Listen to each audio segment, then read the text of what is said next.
আজকে আমরা দেখব কিভাবে মাইক্রোসফট এক্সেলে ফিল্টার ফাংশনটি কাজ করে।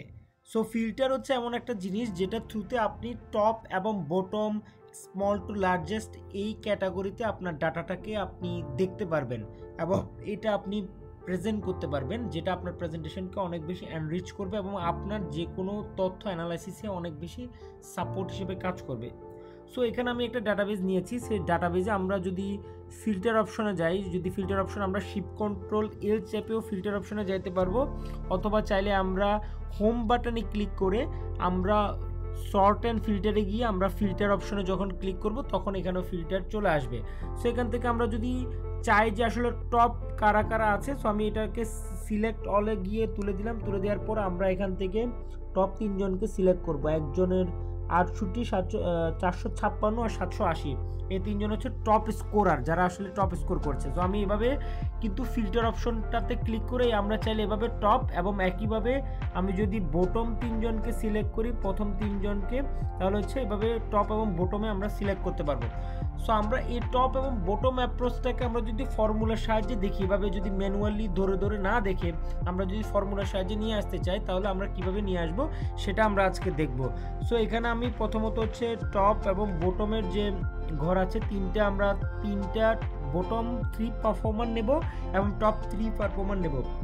সো প্রথমত হচ্ছে বটম 3 পারফর্মারের ক্ষেত্রে আমরা কিভাবে বের করব, প্রথমত হচ্ছে ইকুয়াল চিহ্নতে আমরা ক্লিক করব, এরপর ফিল্টার, এরপর আমরা পুরো ডেটাটা সিলেক্ট করব, কমা, এরপর আমাদের যে স্কোরের বেসিসে আমরা আসলে এই ডাটাটা নিচ্ছি সেই ডেটা শুধুমাত্র সেই কলামগুলো সিলেক্ট করে ফাংশন A4 আমরা লক করে দেব। লক করে দেওয়ার পরে larger than equal small,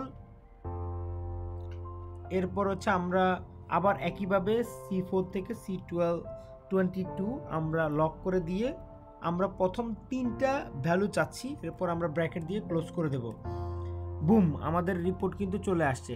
so আপনি দেখবেন যে এখানে প্রথমে হচ্ছে টপ 3 বটম পারফর্মার হচ্ছে রাজু এইচআরে 10 স্কোর পেয়েছে, রাহুল 12 স্কোর পেয়েছে এবং রামিম হচ্ছে 13 স্কোর পেয়েছে। এরা হচ্ছে বটম 3 পারফর্মার। একইভাবে যদি আমি টপ 3 পারফর্মার যদি নিতে চাই, তাহলে আমি ফিল্টার অপশনে সিলেক্ট করব। সিলেক্ট করার পর আমি একইভাবে পুরো ডাটাটা সিলেক্ট করব, কমা, এরপর স্কোরের যে কলাম আছে সেই কলামটা আমরা A4 ফাংশন দিয়ে লক করব। এরপর আমরা হচ্ছে গ্রেটার দেন ইকুয়াল লার্জ লিখব, LARG লার্জ। লার্জ লেখার পরে আমরা আবার C4 থেকে C22 আমরা লক করে দেব। সরি, এখানে হচ্ছে C4 থেকে C24 আমরা লক করে দেব। লক করে দেওয়ার পর কমা দিয়ে আমরা 3তে ক্লিক করব, এরপর আমরা ব্র্যাকেট দিয়ে ক্লোজ করে দেব। So here goes the result.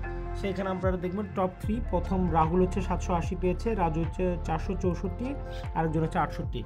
সেভাবে টপ এবং বটমের আপনি ফর্মুলা বের করে নিতে পারেন আপনাদের কাজের সুবিধার্থে। আমি এখানে ফর্মুলা বটম 3 ফর্মুলাটা কিভাবে আসে এবং টপ 3 ফর্মুলাটা কিভাবে করতে হয় সেটার একটা স্যাম্পল এখানে আপনাদেরকে দিয়েছি আপনাদের কাজের সুবিধার্থে। So thank you so much for watching the video.